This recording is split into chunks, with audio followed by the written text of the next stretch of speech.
lupa like, tekan tombol subscribe dan notifikasi agar tidak ketinggalan pembelajaran berikutnya.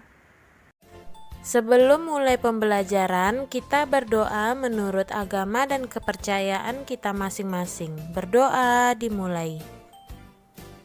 Berdoa selesai. Assalamualaikum warahmatullahi wabarakatuh. Halo anak-anak ibu semuanya, apa kabar? Semoga anak-anak ibu dalam keadaan sehat ya. Hari ini kita akan belajar tema 2, udara bersih bagi kesehatan. Subtema 2, pentingnya udara bersih bagi pernapasan. Pembelajaran 4. Apakah kamu suka membaca cerpen? Nah, coba sekarang bacalah cerpen berikut. Cerpen ini bercerita tentang tanggung jawab dalam keluarga.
Nah, jika jawaban kamu telah selesai, kamu cek jawaban kamu dengan jawaban berikut ini. Yang pertama, siapa tokoh dalam cerpen Tanggung Jawab Ade? Yaitu Ade, Kak Nina, Ibu, Yova, Vina, Papa Yova, Bit Ici, dan Pak Adi. Berapa anggota keluarga Ade? Yaitu 4 orang. Siapa yang bisa mengantar kue setiap pagi ke warung-warung? Yaitu Kak Nina. Biasa mengantar kue setiap pagi ke warung-warung. Apa yang terjadi pada Kak Nina? Yaitu Kak Nina sedang sakit, sehingga tidak bisa mengantarkan kue ke warung-warung. Bagaimana Ade menolak permintaan itu untuk mengantarkan tugas Kak Nina? Yaitu Ade berangkat tergesa-gesa, ada ulangan. Begitu alasan yang disampaikan untuk menolak tugas yang biasa dilakukan Kak Nina. Mengapa Ade tidak mau menggantikan tugas Kak Nina? Karena Ade sengaja menolak tugas itu karena malu. Ia tidak mau teman-temannya melihatnya naik sepeda sambil membawa keranjang kue-kue. Di mana Ade menunggu sebelum berangkat sekolah, yaitu sebelum berangkat Ade menunggu di rumah Yova. Mengapa Ade merasa gundah saat berlangsung pelajaran di sekolah? Karena Ade merasa gundah saat berlangsung pelajaran di sekolah karena merasa bersalah dan khawatir Kak Nina tambah parah sakitnya. Apa yang dilakukan Ade setiba di rumah kembali? Ade meminta maaf kepada Kak Nina dan mengatakan bahwa tidak ada ulangan. Dia merasa malu untuk menggantikan tugas Kak Nina mengantarkan kue-kue. Apa yang dikatakan Kak Nina kepada Ade?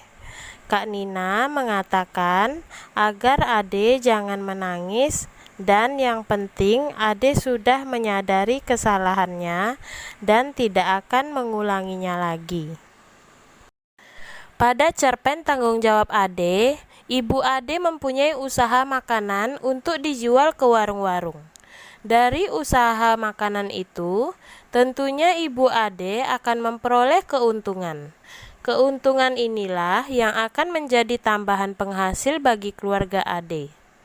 Usaha yang dilakukan Ibu Ade tersebut merupakan contoh kegiatan ekonomi yang diharapkan dapat meningkatkan kesejahteraan keluarga Ade. Supaya lebih jelas, bacalah bacaan berikut. Pengaruh kegiatan ekonomi terhadap kesejahteraan masyarakat. Dalam kehidupan sehari-hari, kita tidak lepas dari kegiatan ekonomi. Apa sajakah kegiatan ekonomi yang dilakukan sehari-hari?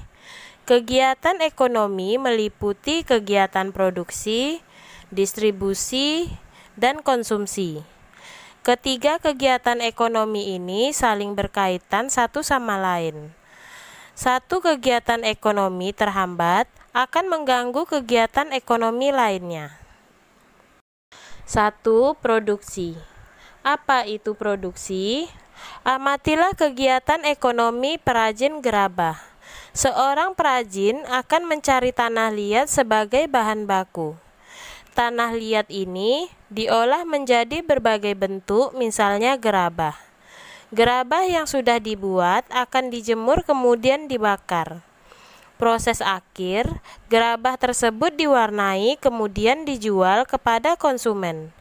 Dari ilustrasi tersebut, dapat dikatakan seorang perajin telah melakukan kegiatan produksi. Jadi, produksi adalah kegiatan menghasilkan barang dalam rangka memenuhi kebutuhan hidup. Orang yang melakukan kegiatan produksi disebut produsen. Coba kamu perhatikan contoh kegiatan produksi yang terdapat di sekitar tempat tinggalmu.